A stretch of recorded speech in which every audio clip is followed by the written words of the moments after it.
एक घटना मेरे नेत्रों के सामने घटी हुई घटना। खाक चौक में पूज्य गुरुदेव पहाड़ी बाबा, जिनका हम पावन स्मरण अनेक प्रसंगों में करते हैं, बड़ी अद्भुत रहनी थी उनकी।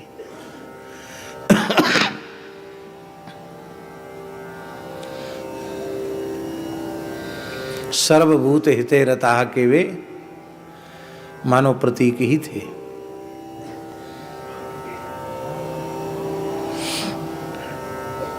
तो वृद्ध शरीर तो था ही, तो खांसी का सिरप ले रहे थे। उसी समय बंदर खांसा, नीम के ऊपर बैठा हुआ बंदर खांसा।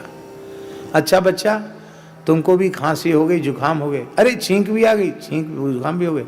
हाँ बच्चा, बहुत बढ़िया दवाई है, गीता डॉक्टर नहीं दे के गई है।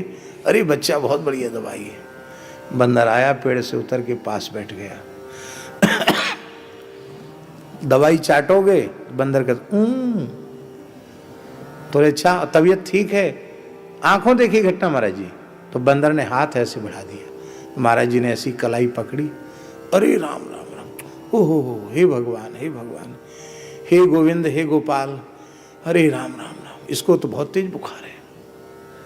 अरे राम राम, इसको तो बहुत तेज बुखार है। ओहो, बहुत तेज बुखार है। इस बेचारे को कौन दवाई देगा? इसका कौन इलाज करेगा? ले बच्चा, बुखार की दवा तो मेरे पास नहीं है, खांसी की दवा है। ए मुंह खोल। बच्चे, बंदर ने मुंह खोल दिया तो उंगली से जीभ पर खांसी की दवाई चटाई। तांबे की एक लुटिया रहती थी, उससे अपने हाथ धो लिए और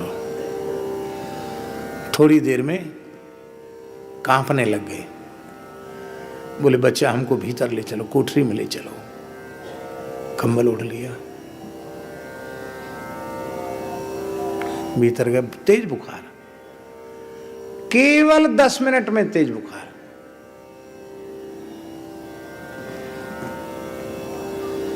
पूरी रात बुखार रहा, पूरे दिन बुखार रहा। बुखार आने पर वो फलाहार छोड़ देते थे, केवल गर्म जल पीते थे, लंघन करके ठीक कर लेते थे अपने ज्वर को।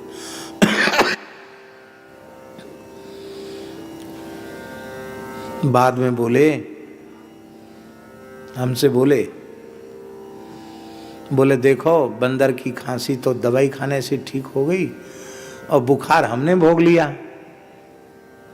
बंटवारा कर लिया और हमारा भी बुखार उतर गया, बंदर भी ठीक हो गया।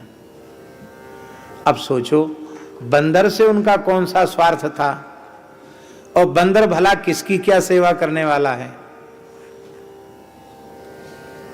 आज सवेरे सवेरे महाराज जी 5 बजे, 5 साढ़े 5 बजे हजारों गलगलिया चिड़िया आती, उनके दरवाजे पर पंजा और चोंच से प्रहार करने लग जाती, चीची चीची करने लग जाती।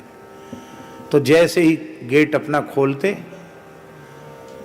कक्ष का द्वार खोलते, सैकड़ों हजारों चिड़िया भीतर, कोई गोद में बैठी, कोई यहाँ बैठी, कोई जटाओं पर बैठी, और सबको नमकीन खिलाते थे महाराज जी अपने हाथ से।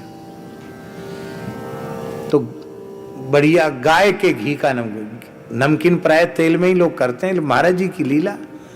वो उमंग नाम का बढ़िया कंपनी का घी आता था, उस घी में नमकीन बनाते थे। तो एक दिन तेल में बना दिया, तो जैसे ही डिब्बा खोल के नमकीन बिखेरा, चिड़िया नाराज हो गई, नहीं खाया उन्होंने नमकीन। हमारा नाम लेके बोला, अमुकदास, हमारा जी, देखो बच्चा, साधु की जबान नहीं बिगड़ती है, ये पक्षी है, इनकी जबान बिगड़ गई। नाराज होके चली गई, कहती हैं कि घी का माल खाएंगी, तेल का नहीं। राम राम राम राम, बेचारी इतनी आई थी, इनकी आज भिक्षा नहीं हुई। आंख में आंसू आ गया। बोले जा बुला के लाओ। अब मैं कैसे बुलाऊं चिड़ियों को? जा बुला के लाओ, महाराज बुला रहे हैं। हमने कहा आओ आओ चिड़िया, महाराज जी बुला रहे हैं। फिर चिड़िया आ गई। तो एक डिब्बा भर के किशमिश रखे थे। बच्चा अच्छा माल खिलाते, लो किशमिश खाओ, किशमिश खाओ। किशमिश फैला दिया, किशमिश खाई।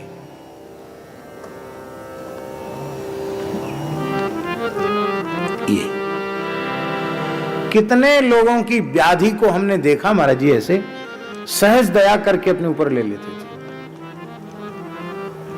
यद्यपि ये हम बहुत उत्तम नहीं मानते हैं कि हम अपनी आधी व्याधि अपने पूज्य जनों को दे दें।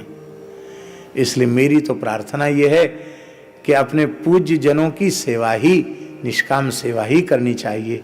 उनके सामने अपनी आधी व्याधि का रोना रो करके उनके साधन में विक्षेप करना अथवा अपनी व्याधि उनको देना, ये मेरे विचार से तो बहुत अच्छी बात नहीं है।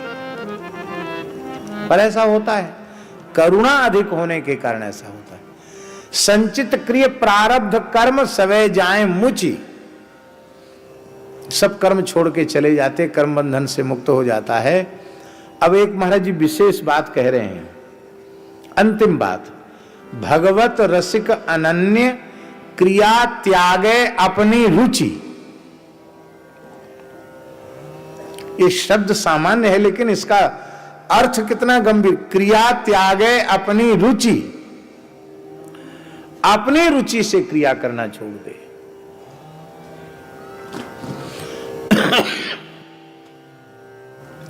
उत्तम सेवक था, इसलिए सेवा ने उसका वर्ण कर लिया, और जो सेवा करता है उसी का गुरुजी बार बार स्मरण भी करते हैं। सबका कैसे करेंगे?